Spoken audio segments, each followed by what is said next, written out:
Well, after several years of not having the air conditioning on, more like 10, on my 71 Monte Carlo, I've decided that it is time to go ahead and get this thing working.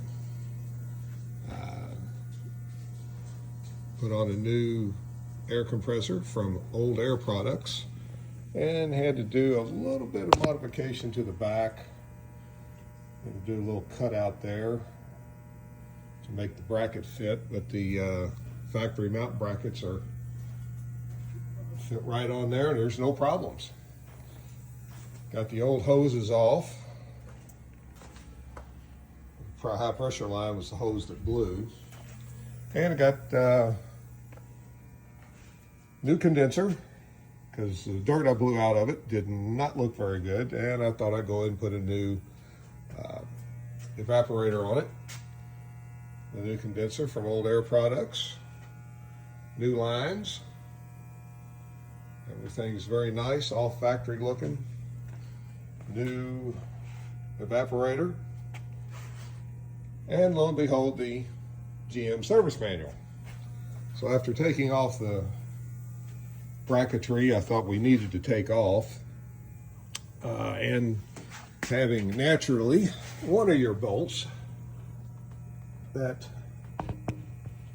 broke, I had to cut it off.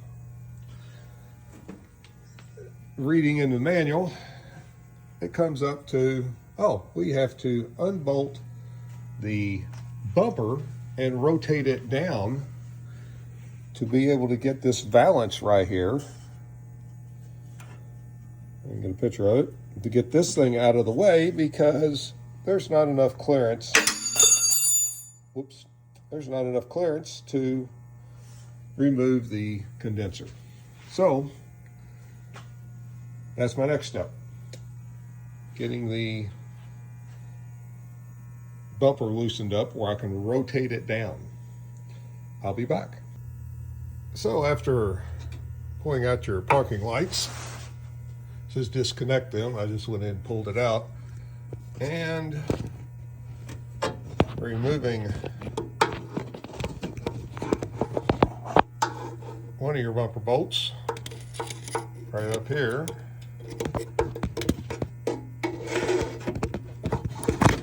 Can't see. Removing one of them. So I can find it. There it is right there. And loosening up the other one. We'll do the other side and see if the bumper will rotate down. And this is what you got. Bumper is rotated down out of the way. Now it's a matter of taking this valance off, which has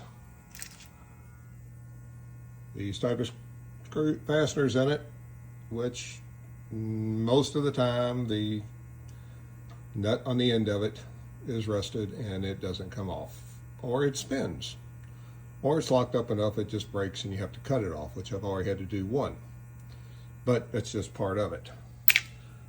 So once I can get this valance off, we'll go with trying to get the condenser out of it and putting a new one in.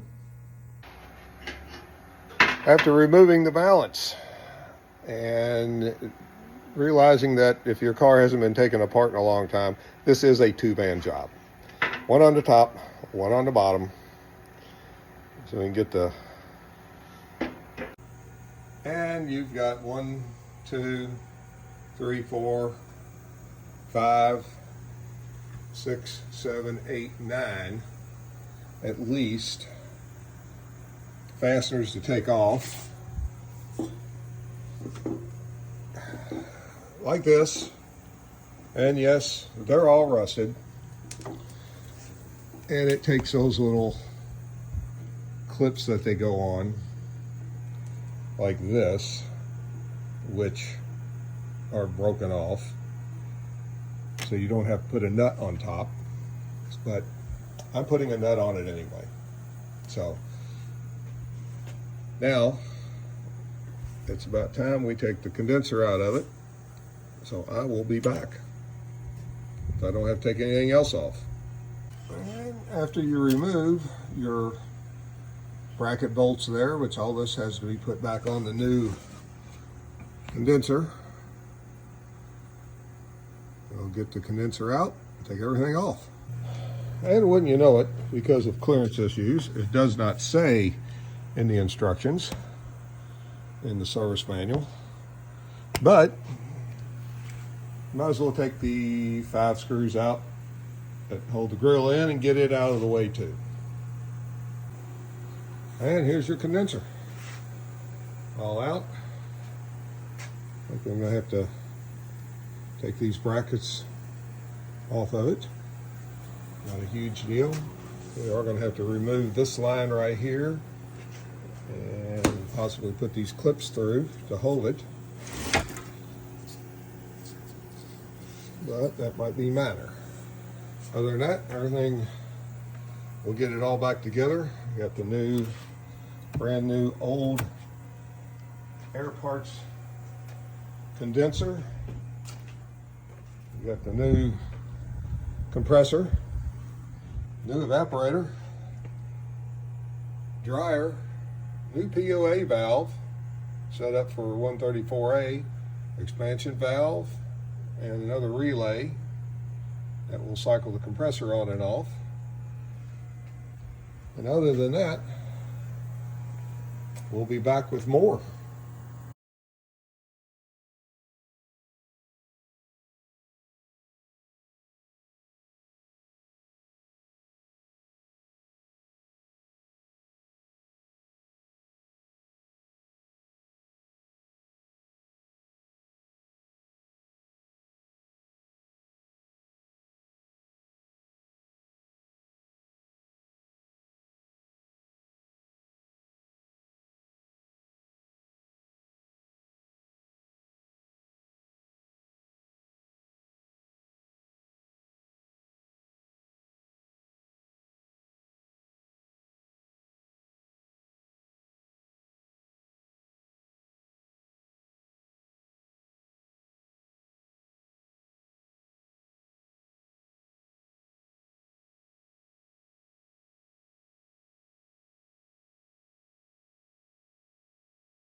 Okay, folks, be advised, this line right here, and why I don't know, I can't answer this question, but it is a 16 millimeter, and you're working on a 1971 GM product. Somebody slipped up on that one, unless that's just the standard size for that. No other wrench, you know, anything else is going to be a little too loose and you may strip it off. So be very careful. Just be advised it is a 16 millimeter. Now, I'm sure most of you techs already know this, and guys that work on cars all the time, but when you're taking off lines like this, so you don't wrench them one side to the other, put your wrenches like this.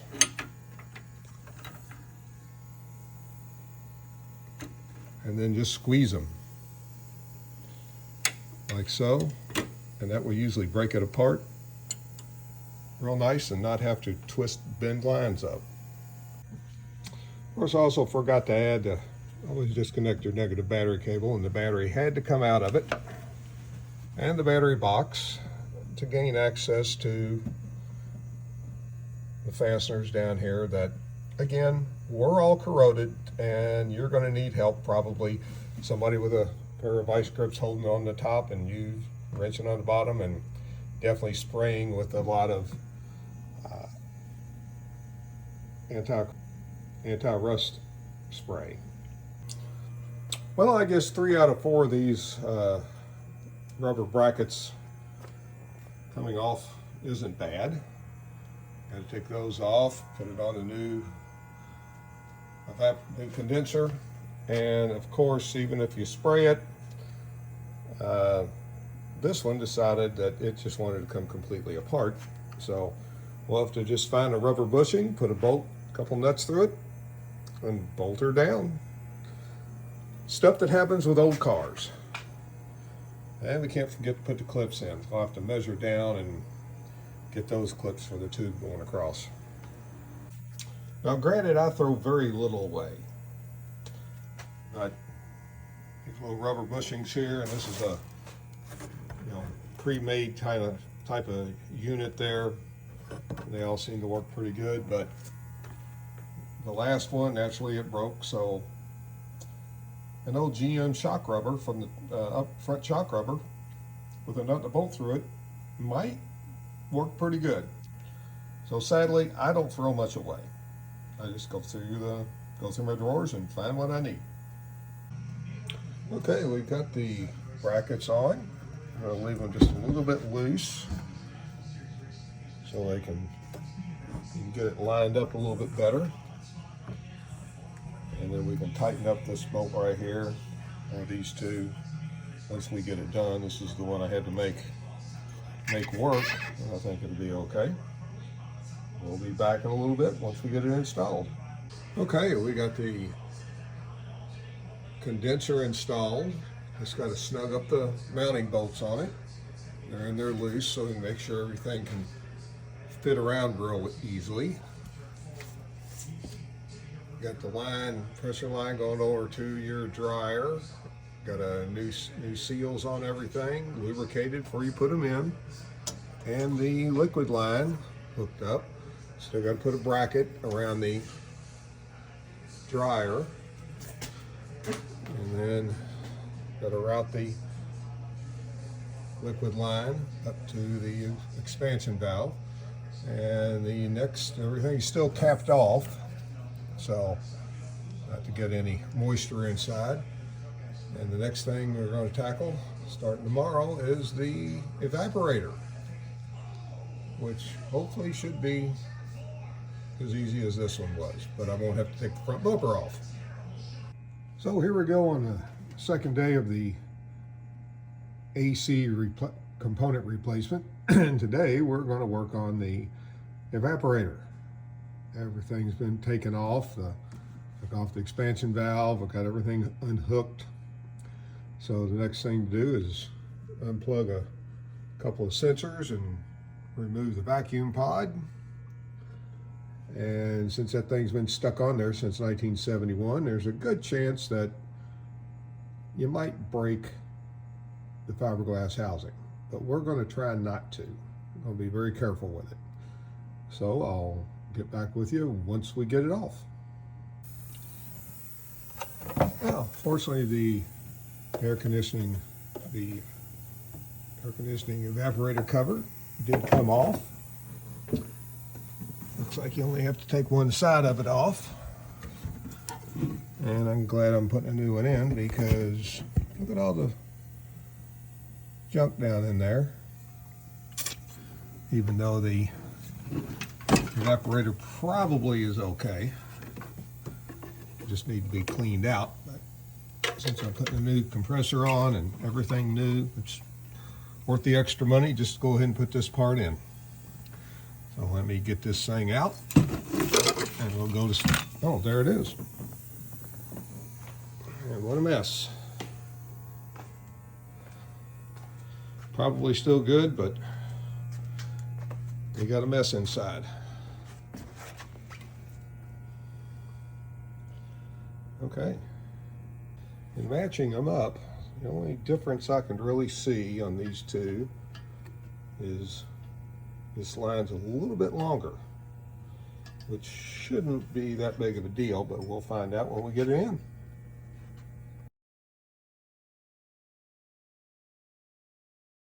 Now, if you've gotten this far into your project, I'm going to recommend that if you put a new evaporator kit in it, you get the 50-0075 kit GM service pack, which is going to come with your sticky seal to go around your bulbs for the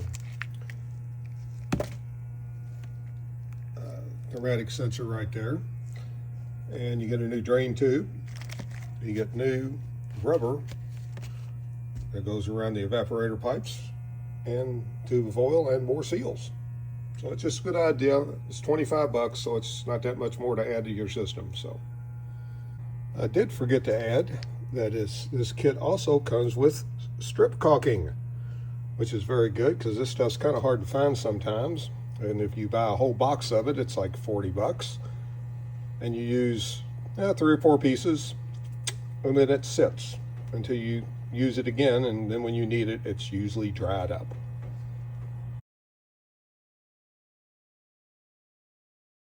And there's the new evaporator installed. Just got to put the case back on it now and hook up the low pressure line, liquid line. Now, when installing the POA valve, it looks like you're going to have to trim out some of this bracket because of the positioning of the outlets.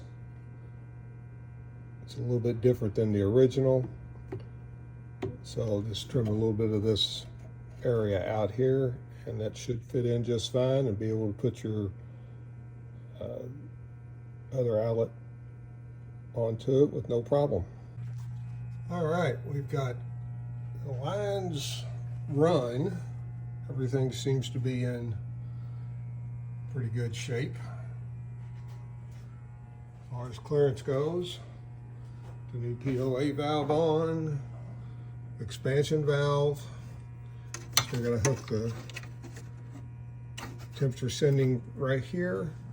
And this kit also comes with this relay right here, which will mount on the box and hook into the evaporator tube. And it will splice in to the compressor wire. It turns the compressor on and off. So this system, although it not being a cycling clutch system, will tend to work like one.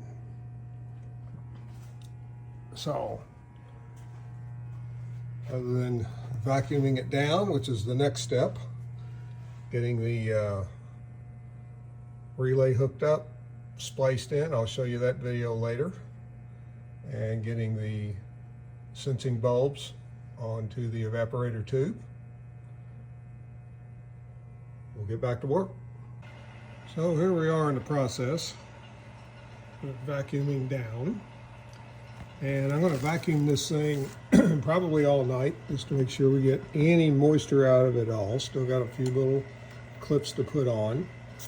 Next thing I'm doing here is hooking up this relay that was provided to shut off the compressor at certain temperatures.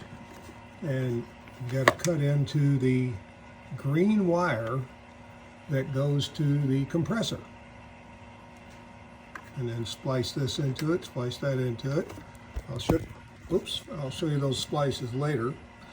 I'm going to solder them and heat shrink them. Not going to do any clips on it. Make sure it's good and weather tight. So we got our wires from our relay going to the compressor. Split that wire, soldered in. I'd rather solder than crimp. They did give you crimpers.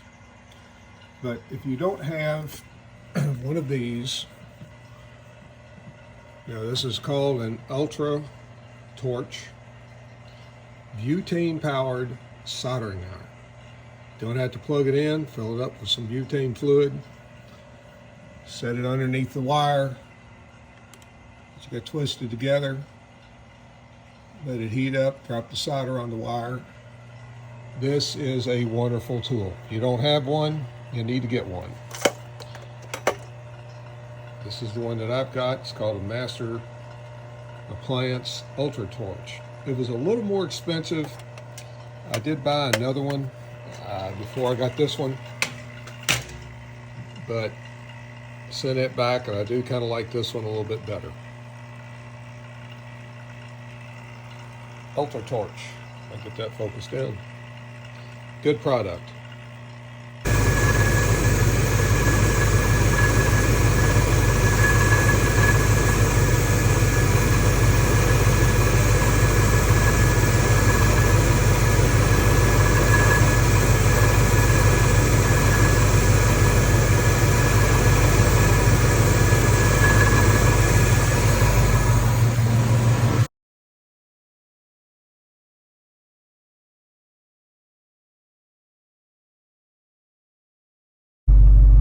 Well, the air conditioning job on the 71 Monte Carlo is finished, and we're reading about 40 degrees inside, which I cannot complain with that.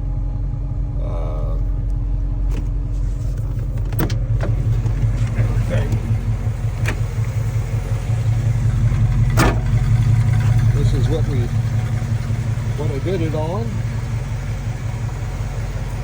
All the components seem to hook up very well and had very little issues with it. So big thanks, big shout out to Old Air Products. I appreciate their help with good technical support and good products.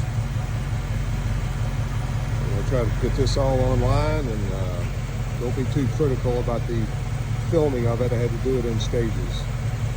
But, if you're watching, thanks for watching. If you got a comment, I appreciate it. Thank you.